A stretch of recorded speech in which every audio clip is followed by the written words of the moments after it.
All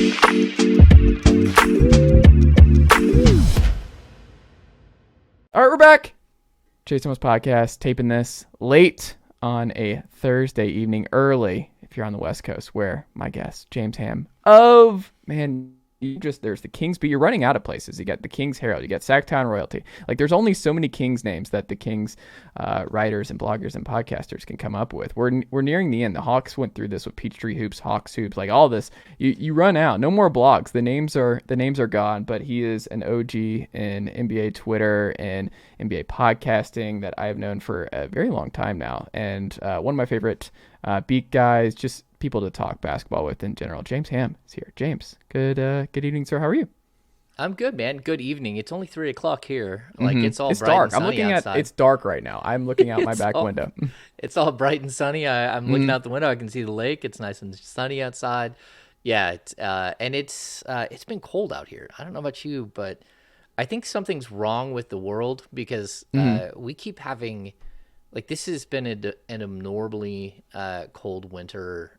Like we've been in the 30s, which for California and where I live, we've been in the 30s probably like 30 days since October, November. So it's been cold. I don't know what the deal is. Do you like the cold or no? I'm pasty white, so I don't like Same. the sun. So I can't complain about this. I can't complain about that and the cold. I don't love the rain, so I'm okay as long as it's not horribly cold, horribly rainy.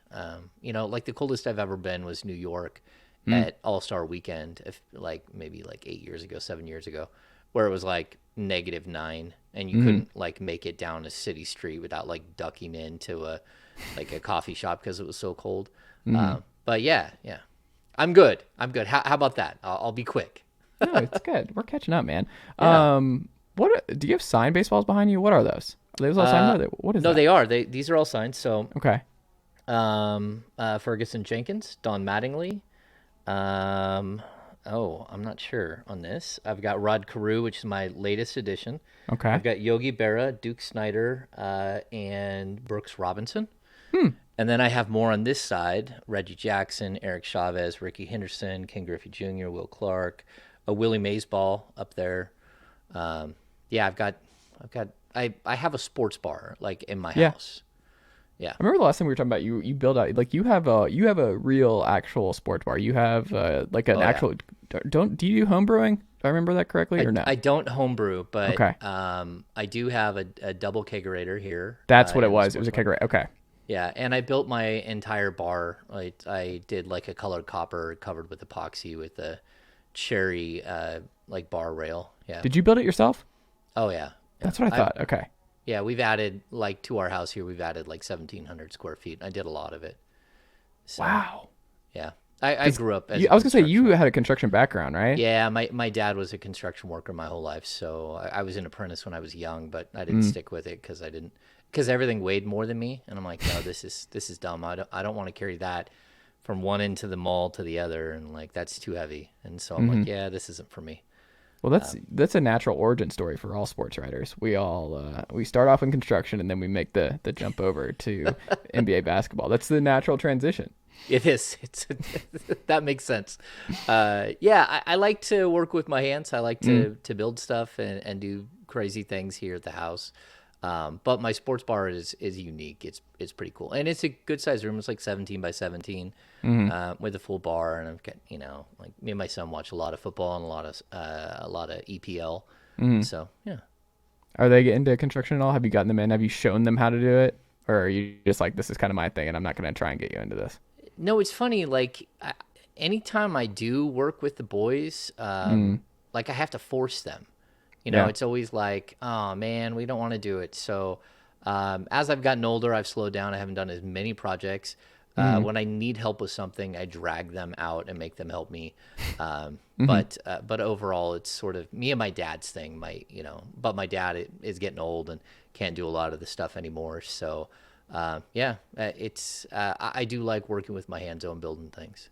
That's my dad. Like my dad has always loved home building, and he's into all that, and he just did all kinds of stuff for our wedding and just created, like, that's his thing. And It's just not my thing. It's never, because the way I've always looked at it, and I always felt bad because like at least my dad can bond with my brother over cars. Like they have the shared love and of cars, and I just have never cared any less about cars, and that's just not. I'm just, it's just not me. But it's also just I like what I like, and I don't. I know how long it would take for me to actually be, how much time it would take for me to invest to even be a novice at something. So I look at a lot of stuff where I'm like, that show's 7 seasons. I'm already behind. I'm never getting it. The time it would take for me to get into it, it's just the ship has sailed. And I was like, I'm 17, never been into cars. It's never happened. I'm not doing it. Like the time to get into that kind of thing or construction or whatever, it's like, no, it would take too long, and I would have to spend too much time with you, Dad, learning and figuring all this stuff out to even have a brief working knowledge. It's never going to happen. Unfortunately, I can only tell you like who was in the 2003 NBA Finals. I can't tell you what size board we should be using here. The 2003 NBA Finals should have been the Sacramento Kings, but that was. But of course, Chris Webber came back and screwed everything up. The 02 is where they got jobbed by the officials, and the Lakers went and beat the Brooklyn, the New Jersey Nets. Yeah. So interesting. Yeah. See, I'm with you on some of that because like my dad and my brother, they like to fish. Yeah. And I can't stand it. Like, I love fishing. It's too slow for me. I can't sit there and wait. And I live on like a really cool lake with huge big mouth bass. And it's like one of the better big mouth bass fishing lakes in Northern California. I have no interest. I love you're calling it big mouth bass, not large mouth bass. Well, because I'm not a fisherman. I know. I love that. The small mouth bass and the big mouth bass. I like that. Yeah. And they load it with trout every year too to feed the bass. Trout's hard though. Trout fishing's hard. You got to keep doing the line. You got to get waders and all that. Like trout fishing is more of an effort. No, and I'm not doing any of it. I pass. But you see, that's what I'm saying. Like we only have so much time and we're into what we're into, and then you just feel bad because like you want to have those things to your dad. Like you want to have those just things that you can do years and years down the line, and sometimes it just doesn't go the same. Yeah, no, I think, again, when you get into this world, like it's hard to connect with a lot of people like who don't understand the grind of it and all that stuff, and just like how much work we put into like the craft of this. And, everyone thinks we have like a fun job that like isn't really work. Oh, that's not really work. It's like, yeah, I don't know. I leave my house at 9 and I get home at midnight. So I think that's work, like that 16-hour day on my feet. It was work. So it's just a different type of work. But I still love it. Like I'll keep doing it until I don't love it, and then I'll just like disappear, vanish into thin air. We know where you'll be. You'll be like, you're gonna create like just a fort somewhere. Like you're gonna build a fort, and I'm gonna find James in Northern California somewhere. You built a fort, and you'll have your sports bar and all that. But I think we'll find you. You'll be off the grid, but I have an idea. There we go. James, did you see this season coming from the Kings? They're going to make the playoffs. The streak's going to be over. Barring, hey, knock on wood here. Speaking of wood, big construction podcast here. Did you see it coming? In all honesty, did you see a top 4 seed as an actual possibility coming into the year? Absolutely not. Like, okay. I remember I was down in Auburn. They have a bunch of breweries down the road from me. And there was a Kings fan. There was a fan there that kept like glancing over at me, and I'm like, okay, this is awkward. And the Kings at that point, I think they were 0-3 or 0-4 to start the season. And my wife goes, "Hey, that dude keeps staring at you," and I'm like, she goes, "You should probably go talk to him." And I'm like, "All right, fine." So I'm like, "Hey, how's it going, man?" He's like, "Good."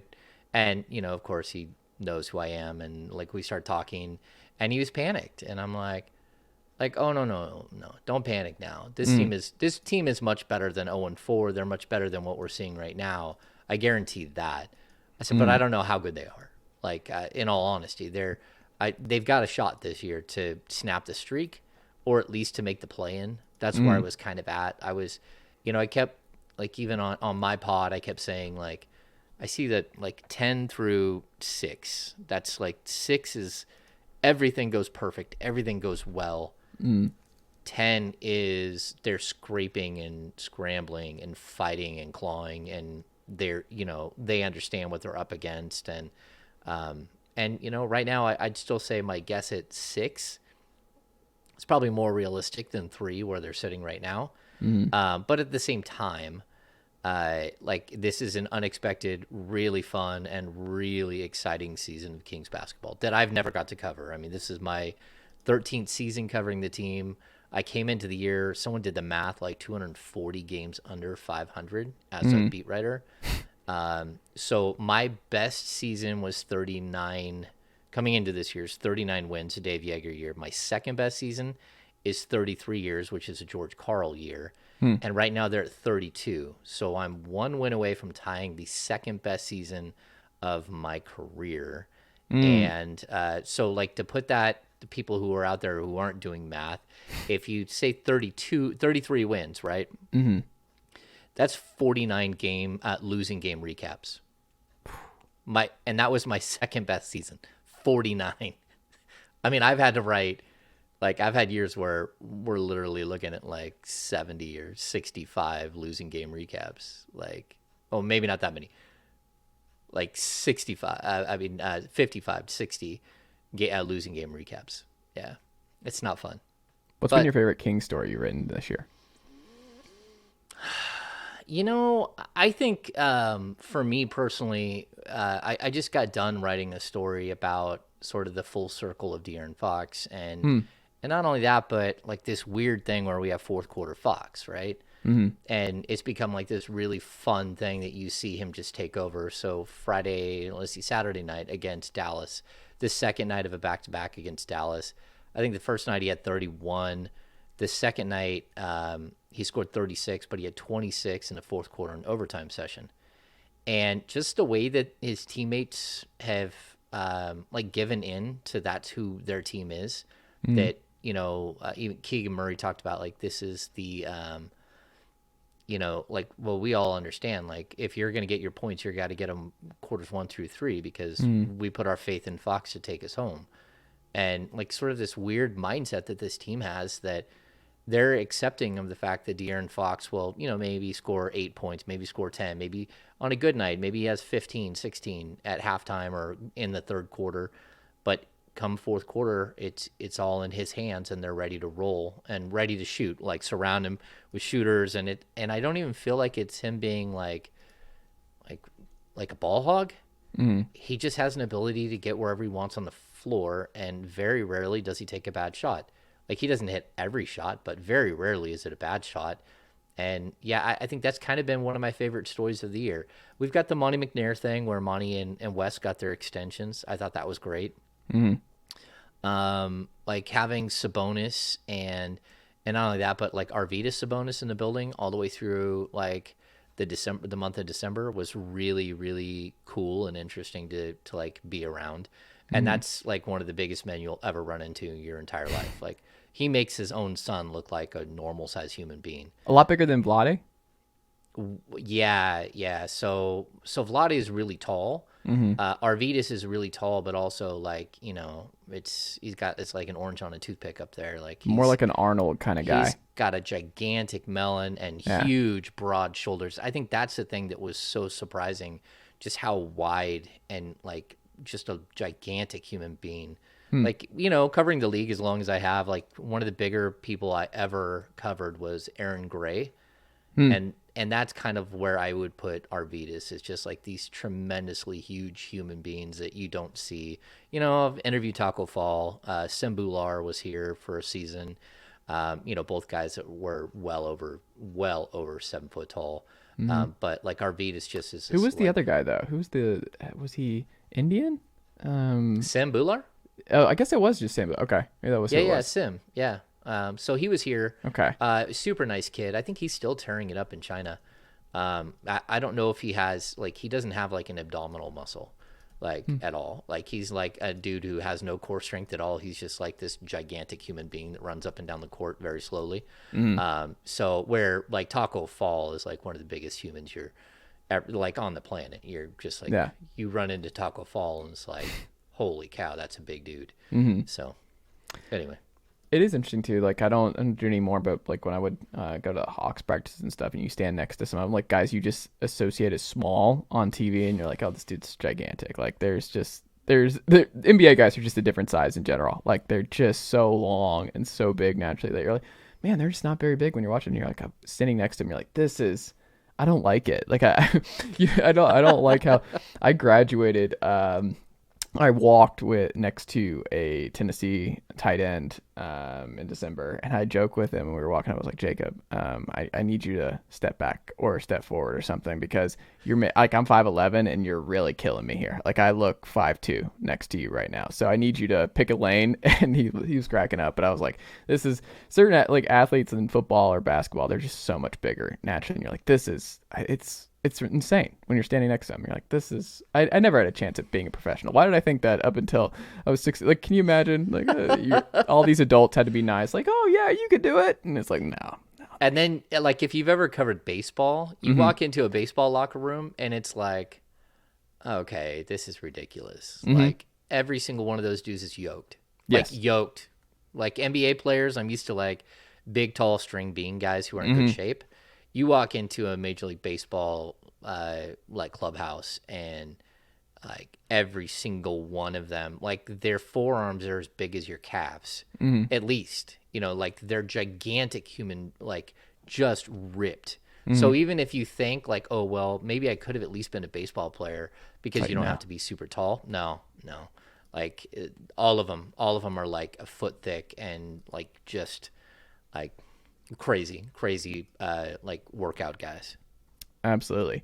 So you stole my wife's favorite player, Kevin Huerter. James. And look, it's been a glaring weakness for this Hawks team all season long. The shooting hasn't been there. The shooting across the board in Atlanta. This has not been a fun year, James. I've not enjoyed this Hawks season whatsoever. It's been one of the least enjoyable seasons in a long time for me. And Kevin Huerter, the trade with Mo Harkless, who was immediately waived, and then Justin Holiday, who was shooting like 27% from three and was just unplayable for 2 months, and we still were playing him in the rotation. It was just like, what are we doing, Nate? Like, I need you to stop. Like, this is just torpedoing these minutes when he's on the floor. Super nice guy, though. Him and Aaron, like, Yeah, great. They're just great dudes. The You want them on the Holiday, team, yeah. but I you even don't want talked to play their him. dad. Like, Yeah, I talked to their dad one time. He was sitting courtside in pregame, and I'm like, man, like, whether they're good basketball players or not, all three of your boys are just spectacular. Yeah. Like, they're such good human beings.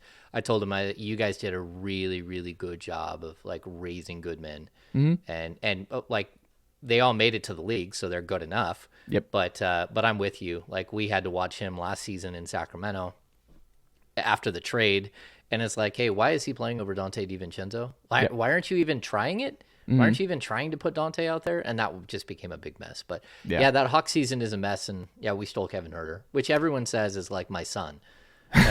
Yeah, because Have you talked to Kevin about it? Oh yeah, I've mentioned it to him. Yeah.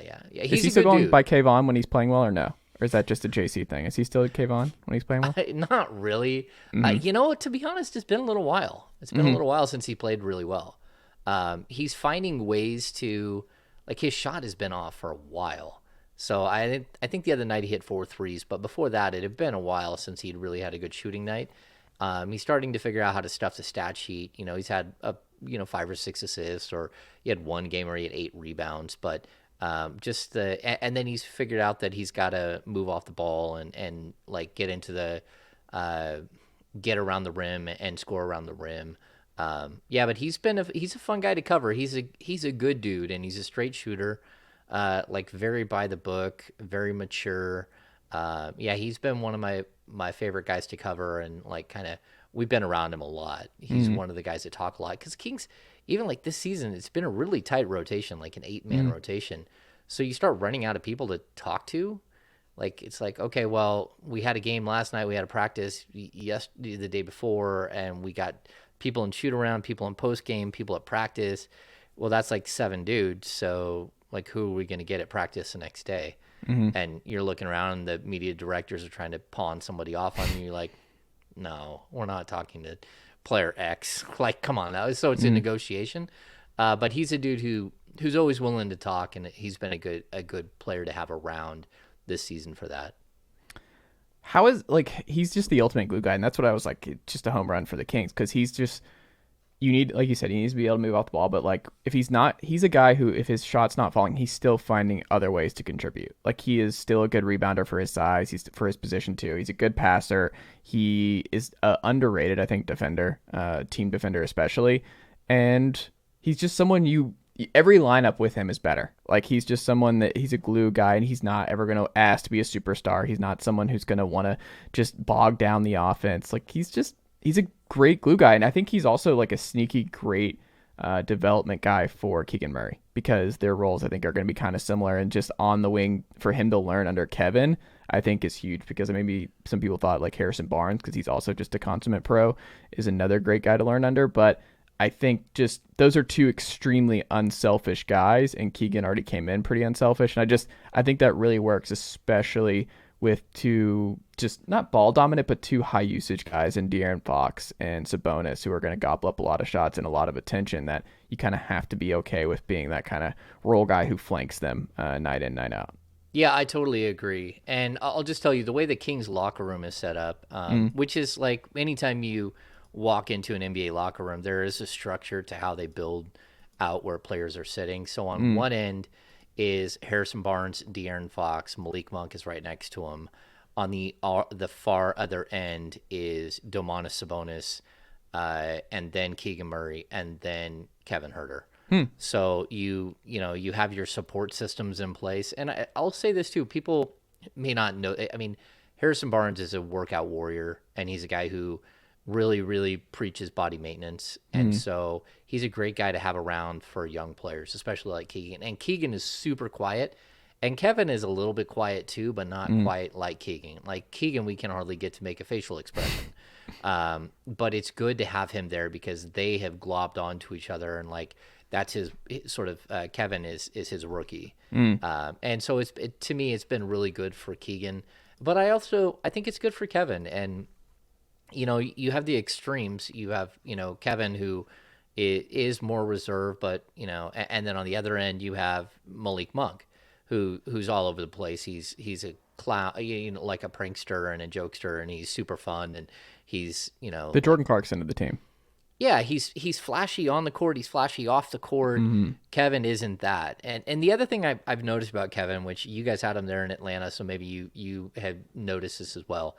There's a lot of guys who are 6'7" in the league who try too many things in the post, who like anytime they're around the rim, they do stupid things, and you just sit there and shake your head and like, how is a guy who's 6'7", 6'8", 6'9", even there are 6'11" guys who don't know how to score at the rim. Kevin does, when he's in the key, it often looks awkward. It looks weird. Sometimes it's not pretty. It's not fluffy. It does, he's not going to go up and hammer on somebody. It's effective. And that's what I enjoy because, again, it's like you go to the gym and you're playing with a bunch of a pickup game with a bunch of guys. And there's always like that crafty guy who is just way better than everyone else. If he's on your team, you win like every single time. And it's not that he's out there dunking or doing crazy stuff. He just knows how to play the game. And that's kind of what I like. Kevin knows how to play the game. He knows how to score in the post. He knows how to be impactful and effective. And yeah, he was a very good addition, especially on the contract, the 4 year 65.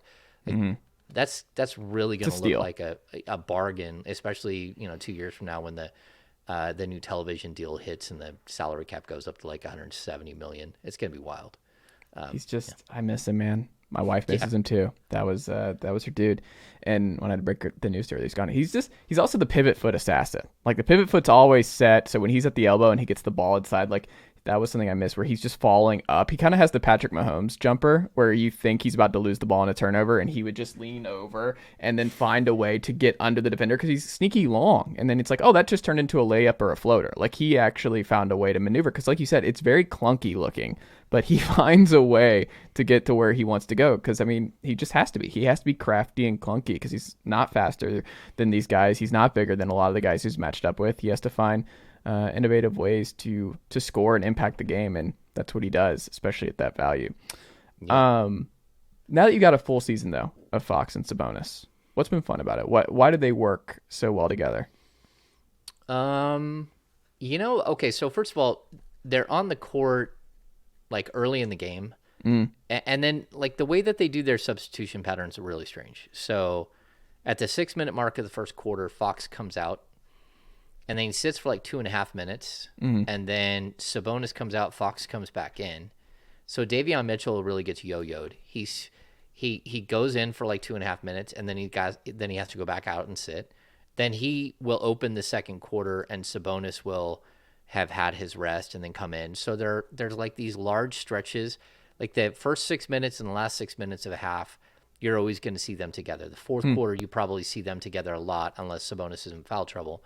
But I don't know, like it works because I think it's something that is kind of missed. So they're like the DHO team, like that's all they do is dribble handoffs, right?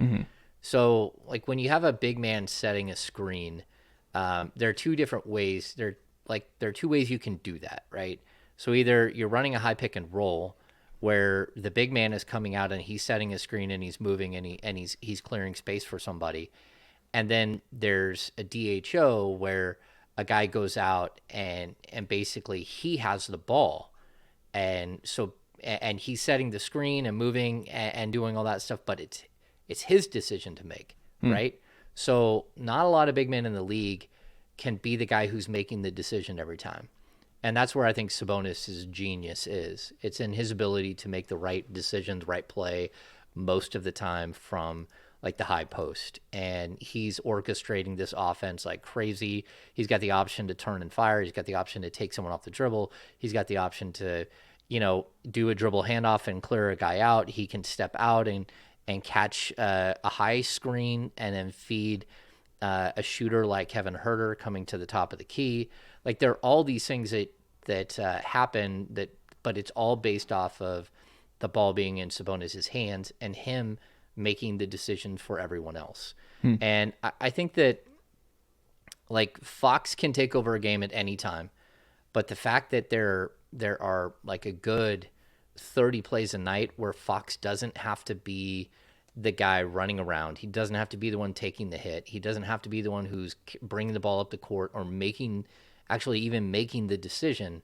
It's freed Fox to really like have moments where he can, number one, take a physical break, but I think also take a mental break where he's not the end all be all. And then you get to the fourth quarter and they basically just look at him and say, here you go score.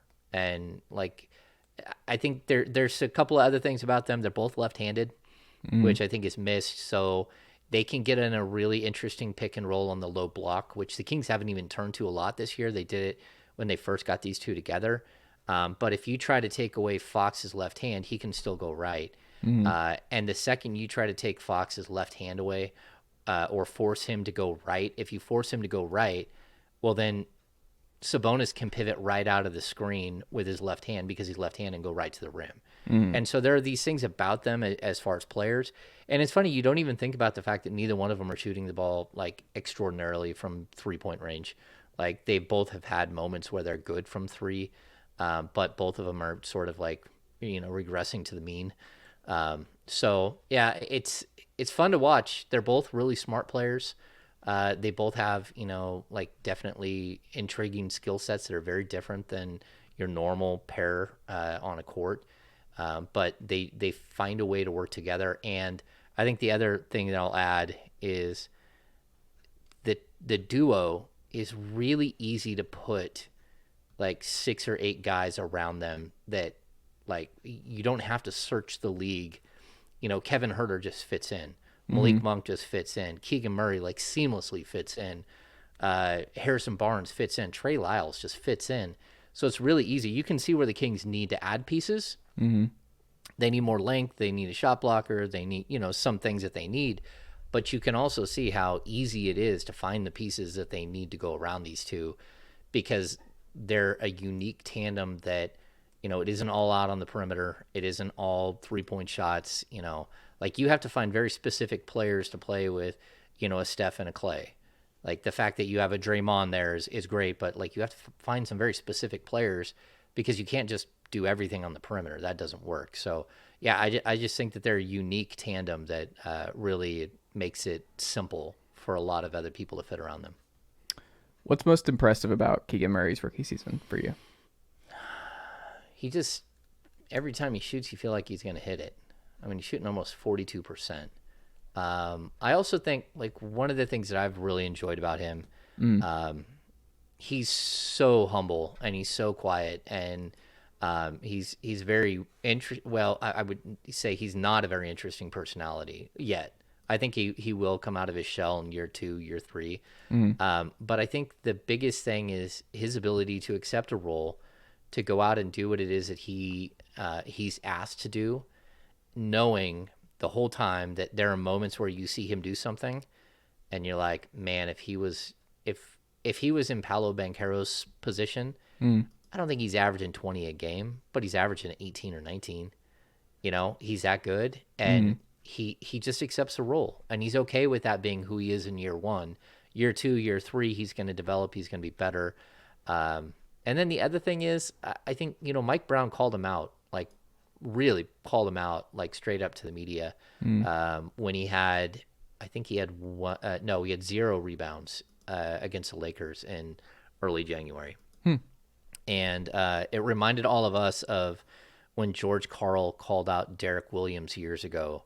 And, like, we all know the box score, like going into a media scrum, and George Karl, like, looked at us and said, even a Coke machine can have more than 1 rebound in 30 minutes. And it was a shot at Derek Williams, who instantly became known as the Coke machine, right? So, like, Keegan got called out. Since that moment, he's averaging like 6 rebounds a game. Like, he goes, okay, now I understand. And part of it was like, he didn't want to steal from Domas, who's leading the league in rebounding.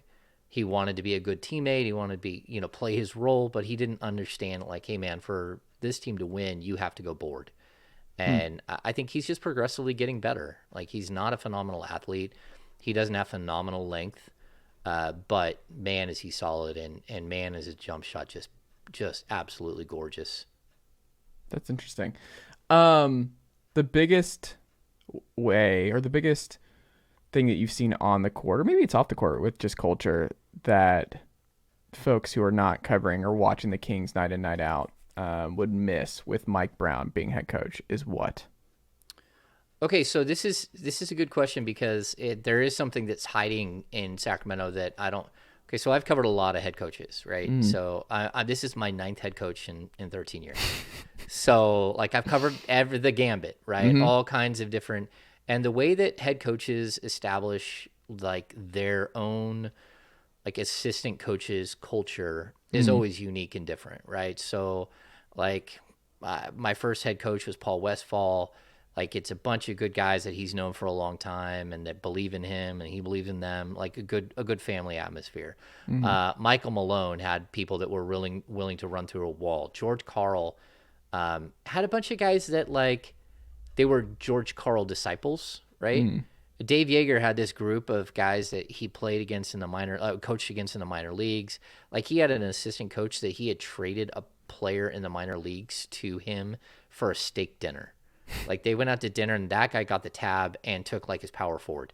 So like there are these interesting ways, and it's funny, if a coaching staff is really comfortable with who they are in the head coach's scheme, and in the grand, scheme of what's happening there in their building, then they're a lot more willing to talk and have conversations, and like, they're loose. They're not, like, out there spilling the beans and telling secrets.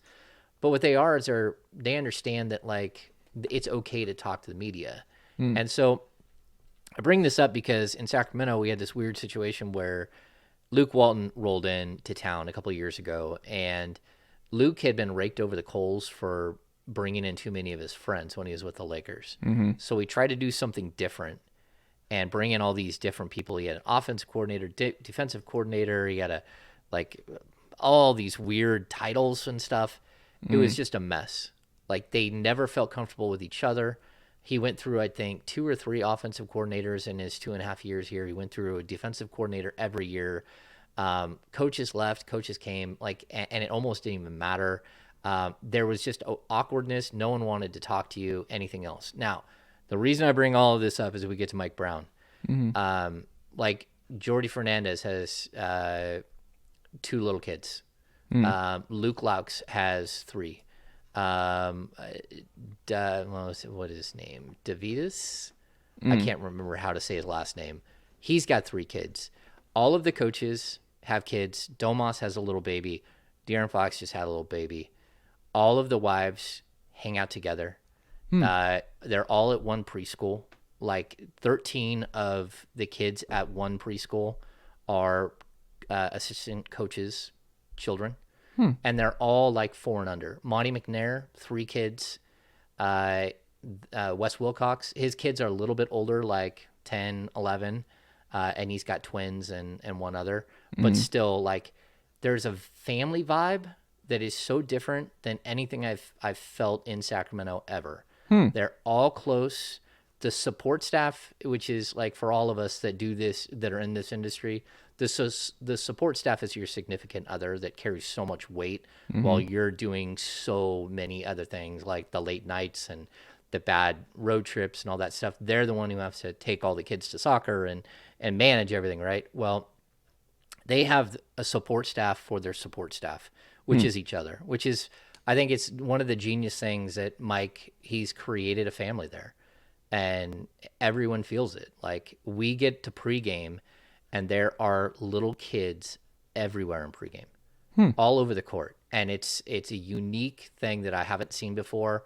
And I think Mike's also, he's grown so much from his previous experiences. You know, this is a guy who came in with a 616 career winning percentage. You know, like, he's a really good coach. And I think a lot of people go, well, he coached LeBron, he coached Kobe, you know, and that's another thing. Like, can you think of another coach that literally coached LeBron, coached Kobe, coached like Kevin Durant, Duncan, coached Steph Curry and Klay Thompson? Like, the dude's resume is nothing but stars. And it's the balance between working with stars and working with secondary players. But I also think he's been able to elevate his 2 stars, which is why the Kings have two all-stars. He's put confidence in them, that he learned how to put confidence into a star and push them in the right way. And he's got willing participants. Like Sabonis and Fox are both willing. They want to be coached. And so, like, the atmosphere in Sacramento is 100% different. Like, I thought he was the right coach for the job. I don't know how to describe it now. He's so far the right coach. He's proven to be the right coach. It's incredible. And that's like one of the reasons why I've been really hard on the team for not doing anything at the trade deadline. Like, look, the Kings may never be the 3rd seed ever again in the next 5 years. Like, you have to take advantage of these situations. And I thought that Mike, and I thought De'Aaron, and I thought, you know, their core group of 6 or 7 guys, they earned the right to have reinforcements at the deadline. And they didn't get it. And so that's one reason why I've been hard on them, because, again, you build a culture and you don't know how long that culture is going to last. You don't know how the pieces fit together. You don't know if Harrison Barnes will be back next year. And there's no one on the market that's as good as Harrison Barnes that the Kings can land to play small forward. So everyone thinks, well, this is like a meteoric rise that we're going to see here in Sacramento. Well, they could take a step back. And that's just the way the game goes. And so, again, I think Mike's done a wonderful job. The offense has been, like, super fun to watch, way better than even they thought it would be. Jay Triano has done a great job there. But again, fun, lighthearted, everyone's engaged. Everyone's bought in. Everyone's ready to play every single night. They haven't had a prolonged losing streak all season outside of the 4 games to open the year. And, you know, I just think that they've been like they're a really, really solid basketball team, and it's fun to watch. How involved is Vivek these days? Is he pretty hands off, or is he still pretty hands on? He's still there. He's still no. You know, like, but I mean, you're in Atlanta. I mean, isn't the owner's son like taking on like a major role behind the scenes, in front of the scenes, like whatever the scene is?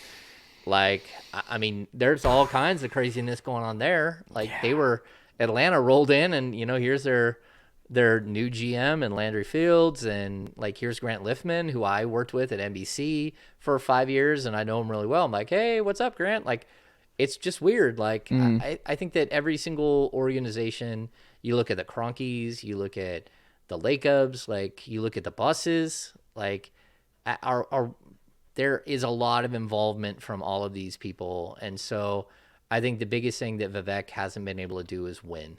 And if he can win, I think we'll start to hear less and less of the noise about him. Even this year, have you really heard any noise That's about why I Vivek? asked. Like, I haven't heard anything. Like, it's just been all quiet. Oh no, he's there every day. Okay. No, he's a spur in the saddle, man. He ain't going nowhere. He's very much involved. He is very involved in the hiring process. When they brought in Mike Brown, he was pressured greatly both by the media and just by the fan base about extending Monty McNair and Wes Wilcox, which now their contracts run through the same as Mike Brown's. So it's been an interesting experiment here in Sacramento for like the last, what is it? He took over in 2013. Time flies, man. It does. It flies. But this is the first time that he's had success, like true success. And like success, it wasn't tainted. Even like the 1 year with Jaeger where they were really good and then they faded at the end.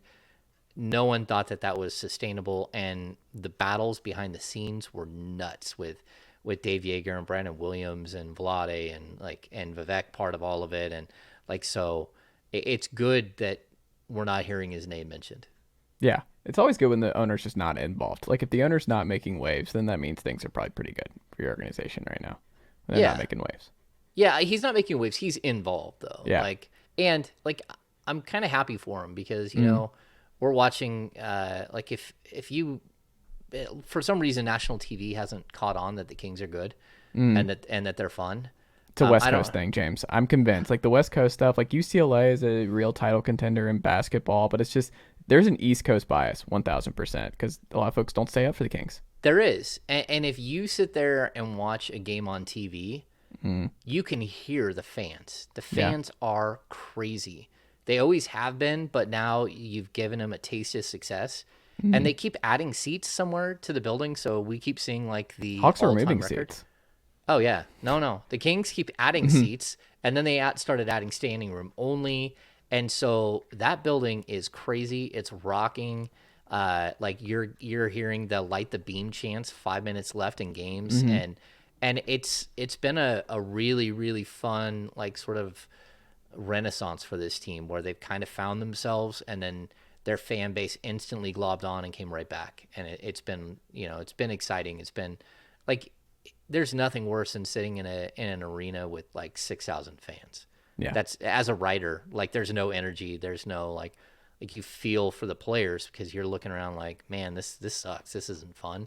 But this season, like, there are games where the fans just literally carry this team to victory, and it's wild. It's been, and I'm glad for Vivek that he's getting to be at center court, feeling like all of it is aimed at the court, and he's sitting right there. It's almost like he's one of the players on the court. He feels it. That's cool. There's a Wes Wilcox story here, and I'll ask my last question. But because he was in Atlanta, I remember, for a little bit of time, and he temporarily was like the interim replacement for Ferry years ago. And he was, you can hide out in plain sight when you're at a Hawks game. Like, and I remember no one, like, I was at the game and I like walked by and I was sitting low. And I remember I just like turned and I was like, oh, there's Wes Wilcox. And my buddy who was with me, he's like, who's that? And I'm like, that's the GM right there. And he was like, really? And he's just with the fans. Like, he's in the middle with just everybody and just minding his own business. And I turned and I was like, it's Wes. I'm going to go talk to him. And he was super nice. Like, I just went over it. But he was like surprised that I recognized him. And I was like, hey, what's going on, Wes? And then people are looking around like, what's happening? Why'd this guy just go up to this random dude in the middle of it? I was like, oh, that's the GM. And they're like, is that really? And I'm like, yeah, that's Wes Wilcox. Good guy. Smart guy. He likes to be on the court in pregame. Yeah, so that's one of his things. So it's funny. Monty McNair has seats in the stands and not on the front row, like maybe 7 rows deep. That's what Allen Houston did at the Hawks game too. I saw him like when he was I don't know what his current role at the Knicks is, but he was like that. Yeah, so he's part of the action. He's part of what's happening in the stands. So and Monty and Wes, like, Monty's quietly come out of his shell, but he's an introvert. He's super quiet, but he's also like a really funny movie line guy. So like we have a good time like talking trash, going back and forth, and using movie lines. Mm-hmm. And the reason it's come up is because on our podcast, it's me, it's Sean Cunningham from Fox 40, and then Brendan Nunez from the King's Pulse podcast. Well, Brendan's a young guy, and he hasn't watched anything, and it's the most frustrating thing of all time. He doesn't get any references. Me and Sean like sit there and make smart ass comments the whole time using movie references.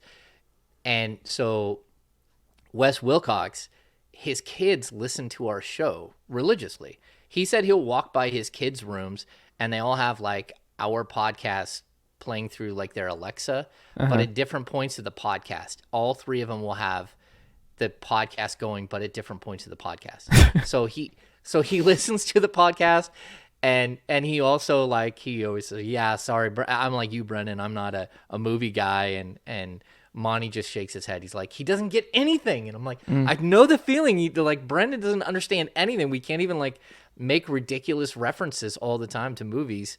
And give me a recent example of this. We had one on the podcast the other day. But it is all the time. Like, okay, so first of all, we make Brendan, we give him, like, movie watching assignments. So he had to watch, like, There's Something About Mary. And, like... just your basics, classic, right? Yeah. We're trying to get him to just pick up on some of the classics. But every once in a while, he will have seen something. But for the most part, like, again, it's like we just make, like, off the cuff, like we're sitting in a bar hanging out, movie references, and Brendan never, ever understands any of it. And so it's funny because the GM and the assistant GM of the Kings have the same exact relationship that we have on our podcast, where, like, one of them gets movie references and one of them doesn't. So, yeah. They should do a podcast. Monty and Wes, they need to do a podcast, just the two of them. I think Wes would, but I don't. Monty's too introverted. He wouldn't do it. Yeah. He's coming out of his shell. It's good to see, like, even we had him at his, at the post-trade deadline press conference, which, again, why you do a press conference when... To announce you did nothing. I guess, like, you went out and you got Kessler Edwards. That was the move.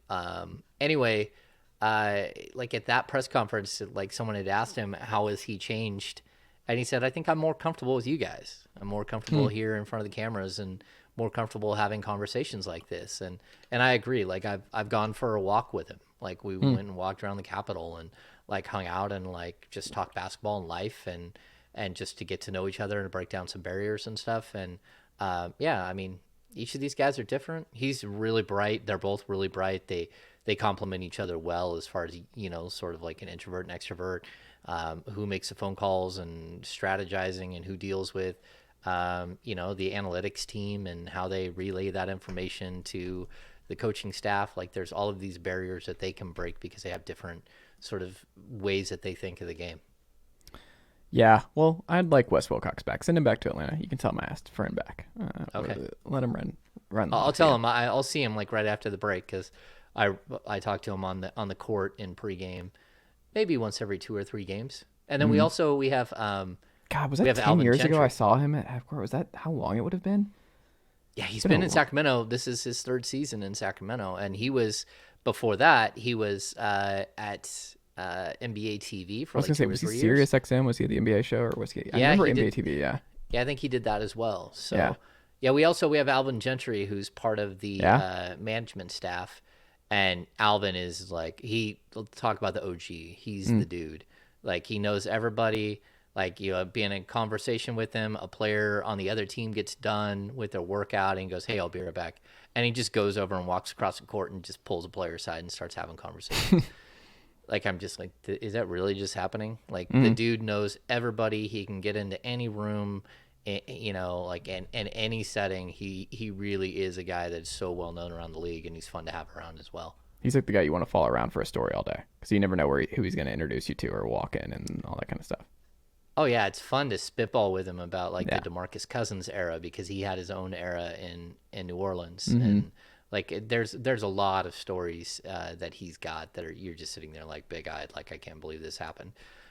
Yeah, he's a good storyteller and a willing storyteller too, which is fun.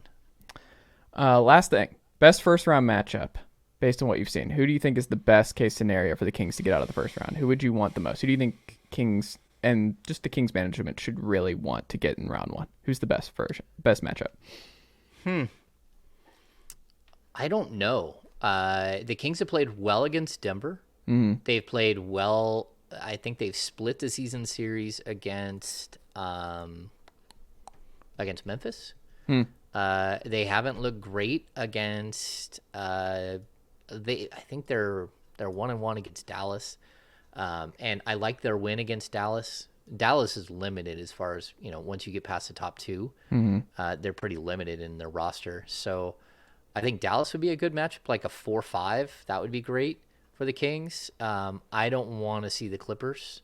I'm really hoping doesn't have happen is that the Kings slide to 7. And then if you slide to 7 and you could have to go up against Minnesota, you could have to go up against Golden State, you could have to go up against in the play-in. Lakers, in the play-in just to get to the playoffs. Like I'm hoping the Kings are able to stay at 6 or better. That would be brutal, man. Like if they fall in the play-in and then miss the play. Oh my God! Like Kings fans don't deserve that. I agree. They don't deserve that. There's a there's a punch in the gut, and then there is that kind of into this Kings season. That would be harsh, wouldn't it? Because they're losing to the Warriors. You get the play-in against the Warriors with Steph back and everything. Like they're going down to that one. See, that's the problem. Like that, and you can say the same thing like about the Lakers. Like the Lakers can beat you in a No, I think they'd beat the Lakers. The Lakers are not good. Like we need to move on, and who knows who's playing in that game? Like if you're the Kings, and I think it'd be more sweet. Like if the Lakers got knocked out by the Kings in the play-in. That'd be top notch. I would be fine with that. I'd also be fine if somehow the Lakers get up to 7 and the Kings. I mean, it would have to be like 2-7, so that the Kings aren't getting to 2. Their schedule the last 25 games of the season is tough. I think it's like the 3rd or 4th toughest strength of schedule in the league. It is fun though. I'll tell you this: when you go to like Tankathon, you look at strength of schedules, and to see like the most difficult games left for teams, and the Kings are in the most difficult games left. Because I'm always used to them being in the other category, the easiest games left on your schedule, and for some reason that isn't the case this year. So it's kind of fun to watch. Yeah, because I think you don't want the Suns with the healthy KD. Like you don't want that. You don't want a 4-5 with Phoenix. I don't think. You probably want to avoid that one. Think so either. And like you said, the Clippers. I don't like that matchup with their wings. Like I think that's a bad matchup for the Kings. I think you want either, like you said, Dallas, New Orleans. Memphis if they slide. The Kings. Yeah, Memphis. Like the matchup between Ja and De'Aaron would be fun. I'll say though, the matchup with Sabonis and Steven Adams isn't good. Yeah, like Steven Adams is the one guy in the league that Sabonis can't just run through. Been banged up though, and push around. Yeah. Maybe. No, that's an interesting. But then they team just throw Jaren Jackson at you. Yeah, and then Jaren Jackson does whatever he does. Oh, yeah, but see, the skinny guys, Sabonis doesn't have any problems with. He just gives them one big shoulder, and they fall into the basket and goes right up and over. Yeah, he's been talk about a guy who's fun to cover, fun to watch. Like there's an appreciation that comes with getting to watch a guy like Sabonis each and every night. Like there's such a workman-like mentality to him. And he just shows up every single night and beats the living hell out of his opponents. Well, this has been awesome, James. Love reconnecting you, talking Kings, and this is like our most positive Kings podcast we've ever done. This is the funnest season I've been a part of. Like, they were going to force you to like the Warriors beat soon enough. Like Kings fans, like that's why that guy was staring at you a month ago. He was like, "Are we going to have to like ship you down to Oakland? Like, we'll do it ourselves. Like, we're shipping you to the Warriors beat. Like, that's what we need to do."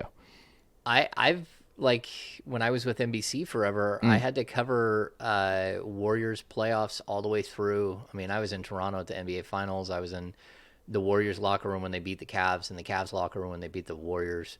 I was in the Cavs locker room with like Jamie Foxx and Usher. So like I've been in a lot of NBA like locker rooms, and I've watched great basketball. But the team I cover, the team that I have like an affinity towards, the city I grew up in and was born and raised in here in Sacramento, is still the Kings, and I would prefer to cover them over anything else. Absolutely. Well, James, what can the good folks check out from you on the content from Kings Beat, the podcast, everything else? What can the good folks look out from you and the team during the All-Star break and everything else? Yeah, I'll be throwing some stuff up during the All-Star break, but to be honest with you, this is like it's been a long run here with this team, and I'm looking forward to a couple of days off. People can follow me at Twitter. That's where I'm the most active. I'm kind of an old soul that way. I'm not into the Instagram thing, but yeah, follow me on Twitter and like this is gonna be a fun Kings season. It's already been a lot of fun, but one of the most exciting offensive teams that we've seen in a long time, and all kinds of shooters, all kinds of excitement. Fourth quarter Fox, Sabonis getting hit in the head every single game like 5 times. It's been a fun season of Kings coverage. Yeah, look forward to seeing what John Collins looks like in a Kings uniform next year. There you go. James Ham, always a pleasure. Talk to you soon.